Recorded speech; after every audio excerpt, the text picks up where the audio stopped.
Don't start anything tonight, she said, then pulled her ex aside for a private catch-up and told me to find my own table. I found one. At home. I left the restaurant, packed my things, and moved out. When she got home 3 hours later, the apartment was empty. My note: didn't start anything. Just finished it. Hey viewers, before we move on to the video, please make sure to subscribe to the channel and hit the like button if you want to see more stories like this. Thanks. You know that feeling when you realize you're not the main character in your own relationship? I'd been fighting that feeling for 2 years with Sarah. She had this way of making me feel small, like my need for respect was actually just insecurity. If I asked who she was texting late at night, I was controlling. If I asked why she canceled our plans to help a friend, I was needy. I spent 2 years walking on eggshells, trying to be the cool, secure boyfriend she claimed she wanted. It all came to a head last Friday. It was supposed to be a celebration, my promotion. I'd booked a table at Lucia's, this impossible-to-get-into Italian place downtown. I was wearing a new suit. She looked stunning in a red dress I'd bought her. For the first 10 minutes, things were perfect. Then, we got to the hostess stand. Sarah? Sarah Miller. I felt her entire body tense up next to me. I looked over and saw a guy walking out of the bar area. Tall, stubble, leather jacket over a t-shirt. It was Mark, her ex. The one she described as toxic but intense. The one she had cried over a month before we met. Her face didn't look like someone seeing a toxic ex. She lit up. It was a brightness I hadn't seen directed at me in months. Mark. Oh my God, she breathed out, stepping away from me. He grinned, that lazy, arrogant smirk of a guy who knows he still has hooks in someone.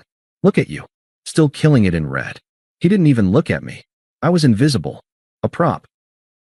I stepped forward, extending a hand, trying to assert some presence. I'm David, Sarah's boyfriend. Mark barely flicked his eyes toward me. He didn't take my hand. He just looked back at Sarah and laughed. Boyfriend. Right. Good for you, Sarah. Safe choice. That was the moment. The disrespect was so loud it was deafening. I felt the heat rise in my neck. I opened my mouth to say something, to tell him to back off, to tell her we were leaving, but Sarah cut me off. She turned to me, her eyes hard and annoyed. She put a hand flat on my chest, not affectionately, but to hold me back. David, stop, she hissed. Don't start anything tonight. Start anything? I asked, my voice rising. He just disrespected me to my face. He's joking. That's just his sense of humor. Don't be so sensitive, she snapped, then glanced back at Mark like she was worried he would be offended by my existence. She lowered her voice. I haven't seen him in 3 years. I need to clear the air. It's important for my closure. Closure? We're at dinner. For my promotion. It'll take 10 minutes, she said, waving her hand dismissively. She wasn't asking. She was telling. She turned her back to me, angling her body toward Mark. Over her shoulder, she tossed the grenade that killed our relationship. Just go find us a table or something.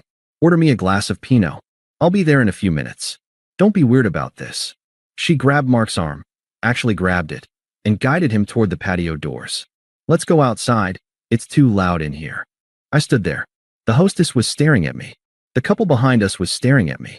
I was a grown man, standing in a crowded restaurant, being told to go sit in the corner like a scolded child while my girlfriend went on a mini date with her ex.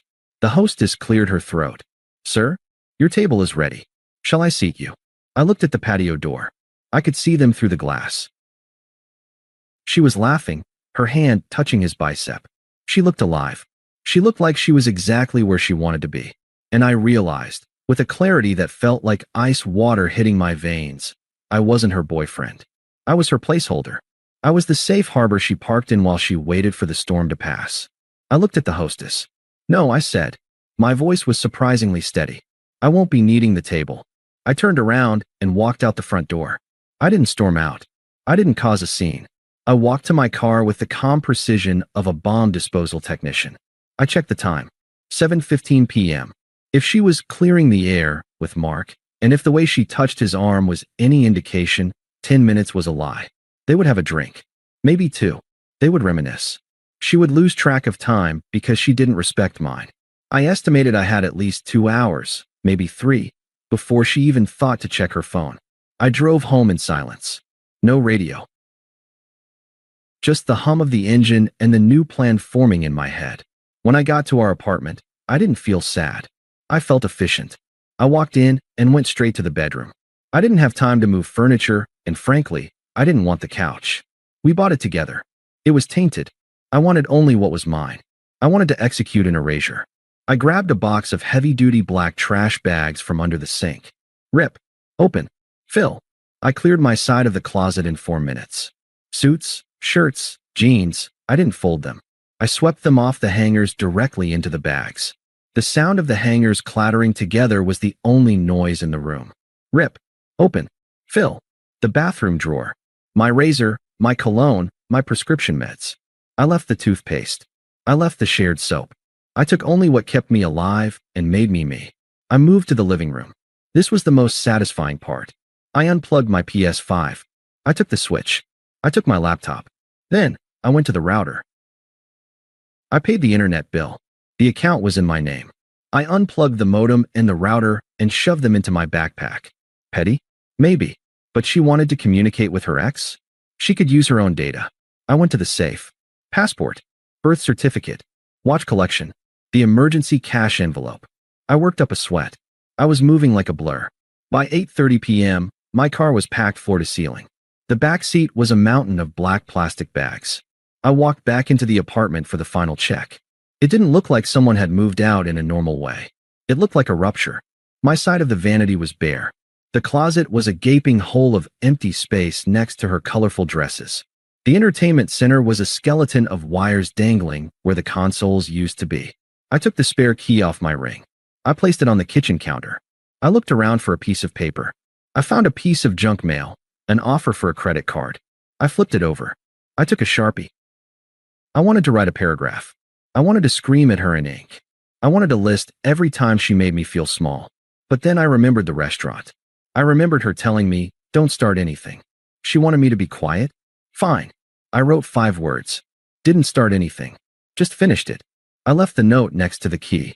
I walked out the door and locked it one last time. I got into my car, started the engine, and pulled away. At 8:47 p.m., my phone screen lit up. Incoming call. Sarah read heart. I didn't decline it. I didn't answer it. I switched the toggle on the side of my phone to silent. I watched the screen glow for 30 seconds, then go dark. She was probably just now walking back to the table, finding it empty. She was probably annoyed. She probably thought I was in the bathroom or sulking in the lobby. She had no idea that she was currently dialing a ghost. I drove toward the highway. I had nowhere specific to go yet. Maybe a hotel, maybe my brother's place 3 towns over. But I had never felt more at home than I did in that car, driving away from a woman who told me to wait my turn. My turn was over. I checked into a Holiday Inn about 20 minutes away. I didn't go to a luxury hotel. I wasn't celebrating. I was bunkering down. I ordered a pepperoni pizza, cracked open a beer from the minibar, and sat on the bed. My phone was face down on the nightstand, vibrating against the wood every few minutes. BZZT. I didn't need to be in the apartment to know exactly how the timeline was playing out. I could reconstruct the crime scene just by listening to the voicemails later. Voicemail 1 to 8:55 p.m. David? Where are you? I'm back at the table. The waiter said you left. Stop being dramatic and come pick me up.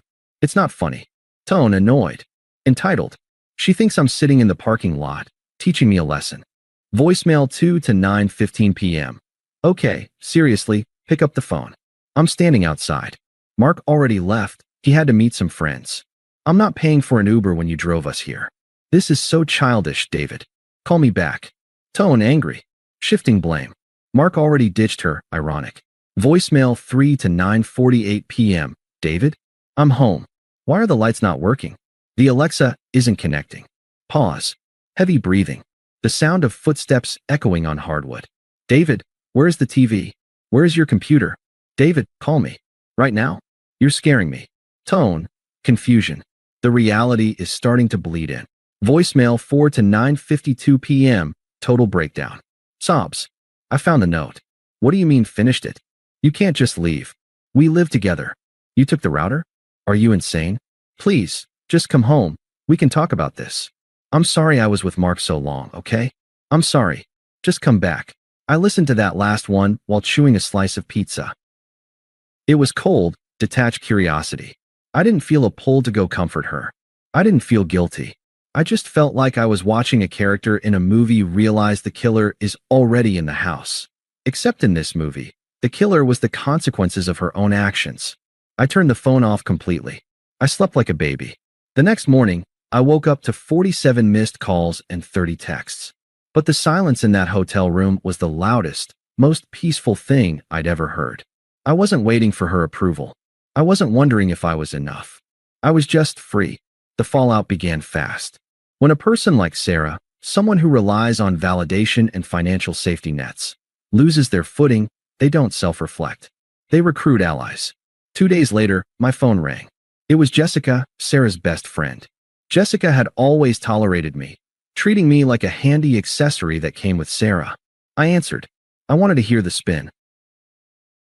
"You are a piece of sh*t, David." Jessica spat before I could even say hello. "Hello to you too, Jessica. She is a wreck. She hasn't eaten in 2 days. How could you just abandon her like that? Over a 5-minute conversation with an old friend?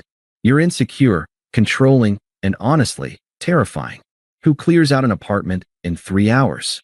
Someone who doesn't want to stay where he isn't respected," I said calmly. "Respected? She told you to grab a table. She was trying to manage a delicate situation with an ex, and you threw a tantrum. Jessica," I cut in, my voice flat. "She didn't tell me to grab a table. She told me not to start anything. She told me to go sit alone while she drank with the guy she used to sleep with on the night celebrating my promotion. She prioritized his ego over my dignity. She told me to go away. So I went away. She loves you. It was a mistake. It wasn't a mistake. It was a choice. And tell her not to worry about the rent. I paid through the end of the month. She has 28 days to figure out how to pay for a 2-bedroom apartment in the city on a receptionist salary. Or maybe she can ask Mark to move in." I hung up and blocked Jessica. Speaking of Mark, that was the sweetest piece of accidental justice. I found out later through a mutual friend what happened with the savior. Once I was gone, Sarah immediately tried to pivot to Mark. She texted him, probably looking for a shoulder to cry on, maybe hoping this was fate clearing the path for them to be together. Mark left her on red. Turns out, Mark wasn't looking to reconnect. He was just passing through town, bored, and saw an old flame he could get an ego boost from. Once he realized she came with baggage, a fresh breakup, a missing boyfriend, and high emotional needs, he vanished. He blocked her on Instagram 3 days after the restaurant incident. She had burned her castle to the ground for a guy who wouldn't even buy her a second drink. Then came the financial reality check. I made good money. I paid 70% of our bills. Sarah's salary barely covered her car payment, her student loans, and her shopping habits. Without my half of the rent, without me paying for groceries, Wi-Fi, and utilities, the math didn't work. She tried to stay in the apartment. I kept my distance, communicating only through email regarding the lease. I told the landlord I was vacating. 3 weeks later, I got an automated email from the leasing office. The full rent hadn't been paid. Sarah sent me one email during this time. No subject line. "I can't afford this place alone. You promised to take care of me. How can you be this cruel?" I didn't reply. I wasn't being cruel. I was just no longer subsidizing a life that didn't include me.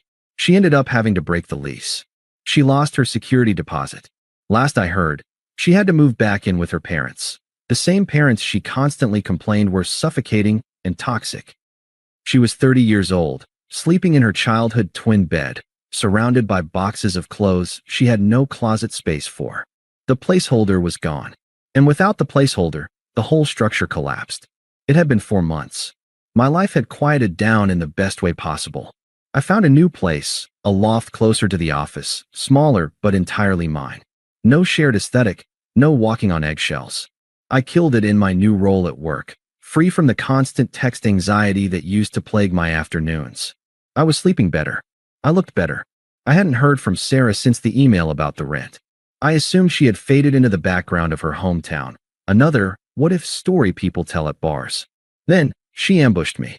It was a Tuesday around 8 a.m. I was at the coffee shop near my office, waiting for a pour-over. I was checking emails on my phone, feeling good in a tailored coat I'd bought with the money I wasn't spending on her credit card debt. "David." The voice was familiar, but thin.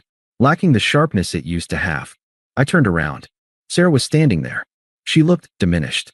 That's the only word for it. Her hair was pulled back in a messy bun. She wasn't wearing makeup, and she looked tired.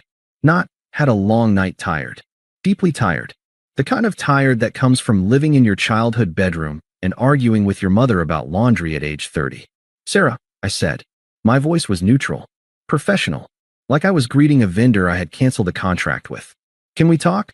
She asked. Her eyes darted around the busy shop. Just for 5 minutes? Please. I checked my watch. I have to get to work. David, please, she whispered. Her voice cracked. I need to see you. I need to explain. I looked at her. I didn't feel the anger I expected.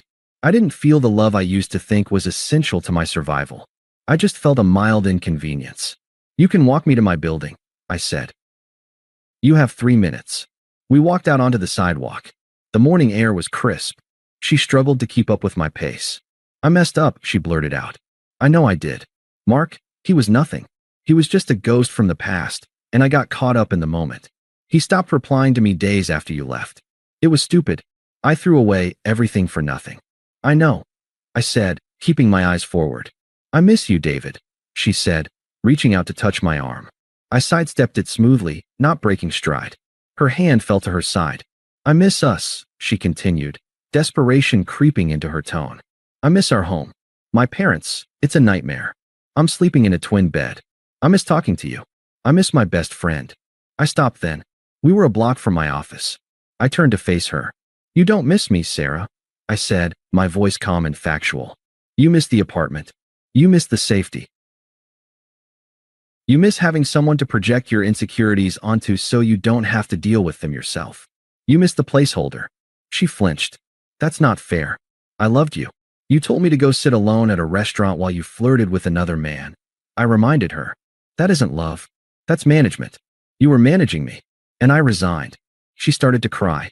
It wasn't the manipulative crying of the past. It was the realization that her old tricks were hitting a brick wall. Can't we just start over? She begged. Please. Just coffee. Just a drink. Let me prove I can be better. Let's just start fresh. I looked at her, really looked at her, one last time. I saw the regret, sure. But I also saw the entitlement still lurking underneath. She still thought she could negotiate my dignity. I smiled, but it didn't reach my eyes. Start over. I repeated. I leaned in slightly, delivering the final echo of the night that changed everything. Sarah, you were the one who told me not to start anything. You wanted me to stay in my lane, keep my mouth shut, and not make a scene. So I'm doing exactly what you asked. David, I'm not starting anything, I said firmly. I'm finished. I turned around and walked toward the glass doors of my office building. I didn't look back. I didn't check to see if she was watching. I walked through the lobby, swiped my badge, and stepped into the elevator. As the doors slid shut, hiding the street from view, I let out a long breath. I had finally found my table, and it was exactly where I wanted it to be. Thanks for watching. Make sure to subscribe to the channel and hit the like button. What do you think about this story? Share it in the comments.